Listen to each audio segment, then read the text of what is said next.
Hello everyone, welcome to Visionary Classes. Here we are with the new lecture, that is lecture number 10 on PYQs, that is for the CUET 2022 paper for the EVS exam.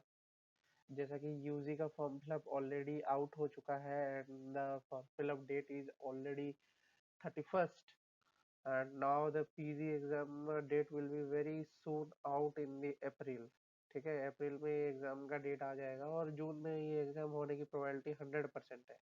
ठीक है, तो आप सब I think अच्छे तरीके से preparation कर रहे हैं और जिन बच्चों का अभी तक प्रिपरेशन कंप्लीट नहीं हुआ है they can join our regular classes and continue with their preparation and let us begin the lecture of the PYQ, that is lecture number 10. Already we have finished 9 lectures related to this. ठीक है, तो आगे चलते हैं lecture number 10 देखते हैं। So in lecture number 10, the first question you are getting here, it is showing that human influence has warmed the climate at the rate that is unprecedented in at least the last 2000 years. This inference statement is from, ठीक है, ये question पूछ रखा है। तो इसमें ये जब पूछ रहा है तो आपका आंसर क्या होना चाहिए, क्या आप डालोगे, किस तरीके से आंसर आएगा, तो ये सब पता होना चाहिए। देखो, हम बात करते हैं प्रोटोकॉल। अगर हम यहाँ पे चलते हैं प्रोटोकॉल, तो क्या एक प्रोटोकॉल हो सकता है? नहीं। क्यों? क्योंकि प्रोटोकॉल एक एग्रीमेंट होता है।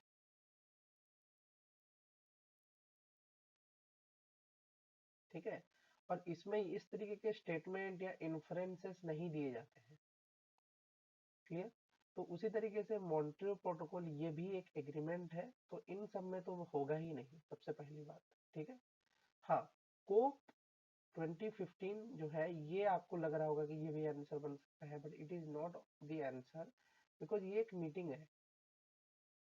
ठीक है, कॉप 2015 जो था वो एक मीटिंग था और 2000 साल वाला पुराना वार्मिंग को इसमें बताए जाने की बात नहीं चल रही थी। ठीक है, तो ये एक मीटिंग था जिसमें हम डिसाइड वगैरह कर रहे थे कि कैसे कैसे क्या करना है। ठीक है, बट ये जो एक्चुअल स्टेटमेंट है that has come from IPCC AR6 assessment report 6 climate change 2021 जो रिसेंट आ चुका है। ठीक है, तो अगर हम बात करते हैं इसकी डिटेल में तो आप देख सकते हैं ये क्या बता रहा है कि it is the sixth assessment report. ये एक सिक्स्थ असेसमेंट रिपोर्ट था from the United Nations intergovernmental panel on climate change, जिसको हम बोलते हैं IPCC। ठीक है, IPCC जो हम जानते हैं। ठीक है, intergovernmental panel on climate nature, but United Nations ने इसको निकाला था। ठीक है, is the sixth in A series of report which assess the scientific, technical, socio economic information concerning the climate change. ठीक है, क्लाइमेट चेंज को कंसर्न करते हुए हम साइंटिफिकली भी स्टडी कर रहे हैं, दूसरा चीज टेक्निकली भी देख रहे हैं, इंस्ट्रूमेंट वाइज भी, और सोशियो इकोनॉमिक मतलब ह्यूमन पॉपुलेशन में उसका क्या इम्पैक्ट पड़ रहा है, सोसाइटी पे क्या इम्पैक्ट पड़ रहा है, इकोनॉमी में क्या इम्पैक्ट पड़ रहा है, ये सब पॉइंटर्स भी हम इसमें पढ़ते हैं।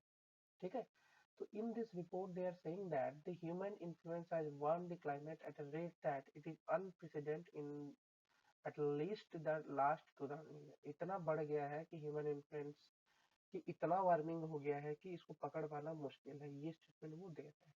ठीक है, अब बात आती है कॉप 2021 की। कॉप 2021 और पेरिस क्लाइमेट कॉन्फ्रेंस की बात आ रही है। ठीक है, led to a new international climate agreement applicable to countries aiming to keep global warming at 1.5 degree to 2 degree Celsius in accordance with the recommendation of the Intergovernmental Panel on Climate Change। देखो यहाँ पे 2015 दिया था, जबकि ये corp 2021 में हाँ corp 2021 में एक्चुअल में ग्लोबल वार्मिंग के बारे में बोला था, बट टेम्परेचर राइज जो था वो 1.5 से 2 डिग्री सेल्सियस था। यहाँ पे तो सीधा अनप्रेसिडेंट बोल रहे हैं, मतलब हम पता ही नहीं कर पा रहे हैं कि कितना ज्यादा गर्मी हुआ है। क्लियर है ये चीज? ठीक है, फिर आता है the Montreal protocol on a substance that deplete the ozone layer is landmark multilateral environmental agreement that regulates the production and consumption of nearly 100 man-made chemicals referred to as ozone depleting substances ODS। तो इसने यहाँ पे बोला कि Montreal protocol जैसे कि हम जान रहे हैं कि मैंने बनाया था कि ये एक तरीके का एग्रीमेंट है वो भी मल्टीलेटरल एग्रीमेंट है, ठीक है। तो इसका मेन पर्पस क्या था कि ये डिप्लीटिंग द ओजोन लेयर जो है उससे रिलेटेड था, जिसमें कि इन्वायरमेंटल एग्रीमेंट्स, ठीक है, ओजोन डिप्लीटिंग सब्सटेंसेस के बारे में बात की गई है, ठीक है। फिर बात आता है तुम्हारा क्योटो प्रोटोकॉल। तो Kyoto protocol was an international treaty which extended the 1992 United Nations Framework Convention on Climate Change that commits state parties to reduce the greenhouse gas emissions based on the scientific consensus that global warming is occurring, that human-made CO2 emissions are driving, ठीक है। तो Kyoto protocol की अगर हम बात करते हैं, अगर कंप्लीट सेंटेंस आप यहाँ पे समझ रहे हो, तो it is related to global warming and greenhouse gases, ठीक है। मॉन्ट्रियल क्या था, ओडीएस, ओजोन डिप्लीटिंग सब्सटेंसेस। ये चीज दिमाग में प्रिंट रखना, ताकि कभी भी एग्जाम में अगर इस तरीके का क्वेश्चन आए जो कि इससे रिलेटेड जुड़ा हो, तो आप इसको अच्छे से बना सको। क्लियर, ठीक है, आगे चलते हैं। नेक्स्ट क्वेश्चन की अगर बात करते हैं, तो यहाँ पे क्या पूछ रहा है, which source has the highest installed power generation capacity in megawatt in India, ठीक है। इस चीज का करेक्ट आंसर जो है वो थर्मल पावर है, हम जान रहे हैं। More than 65% of Indian electricity generation जो है तुम्हारा थर्मल पावर से आता है। With about 85% countries thermal power plant generation is from the coal based से आ रहा है। तो थर्मल पावर प्लांट जो है भाई, थर्मल पावर हाईएस्ट इंस्टॉल्ड है, वेरी क्लियर, ठीक है। यहाँ पे आप देख सकते हो थर्मल का 64% डिस्ट्रीब्यूशन, जिसमें कि कोल लिग्नाइट वगैरह इतना रहेंगे। फिर आता है तुम्हारा क्या है, न्यूक्लियर 2% है, हाइड्रो 13% है, गैसोलीन से पैदा होने वाले 7.2, डीजल से 0.2, और रिन्यूएबल में जैसे कि तुम्हारा सोलर आया, प्लस विंड हुआ, प्लस जियोथर्मल हुआ, ये सब वगैरह रिन्यूएबल एनर्जी जो है यहाँ से आ रहा है, ठीक है। तो इसका मीनिंग क्लियर रखना कि कौन सा कितना पोर्शन कवर कर रहा है, किस तरीके से किसमें कितना कवर आउट हो रहा है इन मेगावाट, ठीक है। दिस रिसेंट डाटा है एक तरीके से, ठीक है। तो इस पे आप रिलाई कर सकते हो, ठीक है। In a figurative format if you draw this for your examination you can answer it very well, ठीक है। देखो क्वेश्चन मैं इसीलिए कराता हूँ एक डिटेल एनालिसिस के तौर पे, ताकि आप सबको एक अच्छे से आइडिया लगे कि हर क्वेश्चन का एक पैटर्न होता है, उसको कैसे याद रखा जाए, कैसे उसे डील किया जाए, ठीक है। देखो, इतना नोट्स बना लो, इतने पेजेस तुम लिख लो, ताकि एग्जाम टाइम में सिर्फ पन्ने पलटने के लिए आपके पास समय रहे, ठीक है। फिर समझा रहा हूँ, ठीक है।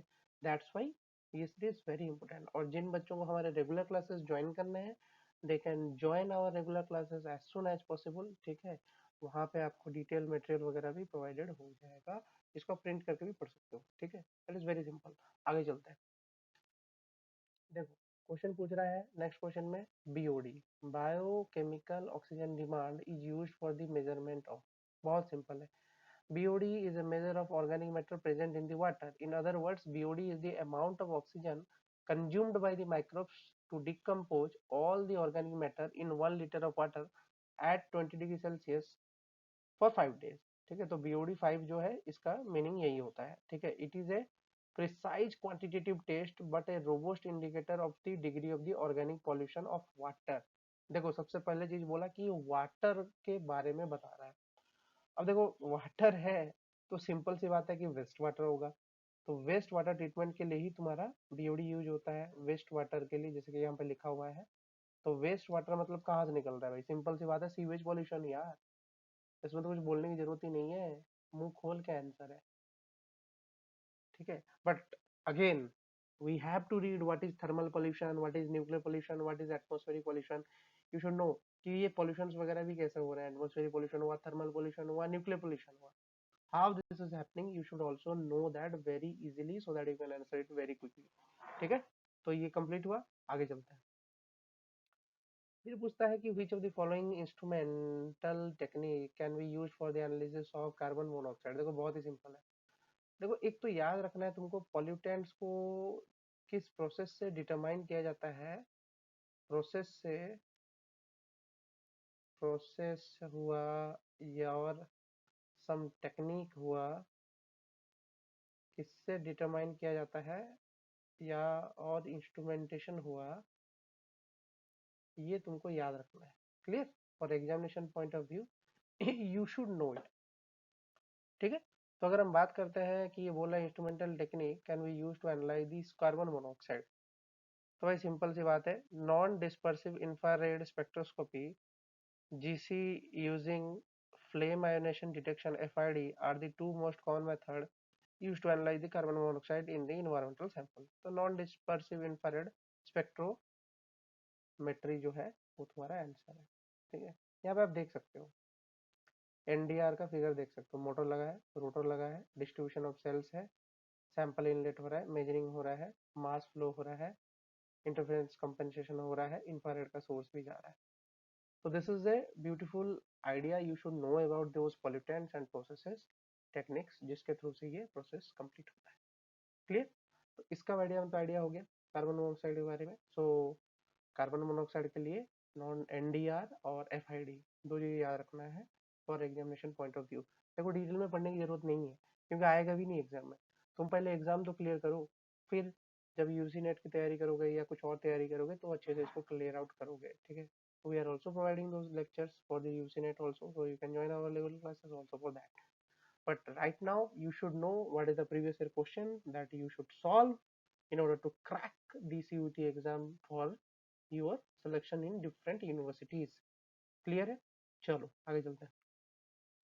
नेक्स्ट क्वेश्चन में पूछ रहा है कि which of the following is the technique that separates the mixture of molecules by their differential migration through a stationary medium under the influence of electric field. देखो एक वर्ड याद कर दिया, इलेक्ट्रिक फील्ड, बहुत ही सिंपल। क्रोमेटोग्राफी तो है based on the principle where the molecule is mixed applied on a surface onto in solid and fluid stationary phase and is separated from each other while moving with the aid of a mobile phase। but if we use electric field for the separation इसी तरीके से process से तो electrophoresis use होता है। यहाँ पे मैं एग्जांपल दिखा रहा हूँ तुमको जेल इलेक्ट्रोफोरेसिस का, इलेक्ट्रोफोरेसिस का एग्जांपल दिखा रहा हूँ, जेल इलेक्ट्रोफोरेसिस का एग्जांपल दिखा रहा हूँ जिसमें तुम्हारा बफर है, हाई मोलिकुलर वेट प्रोटीन है, प्रोटीन बैंड है, लो मोलिकुलर वेट प्रोटीन है, ठीक है, वाल्स है, लार्जर फ्रेगमेंट्स है, स्मॉलर फ्रेगमेंट्स है, इलेक्ट्रोड है जो कि मूव करने में मदद कर रहा है, ठीक है।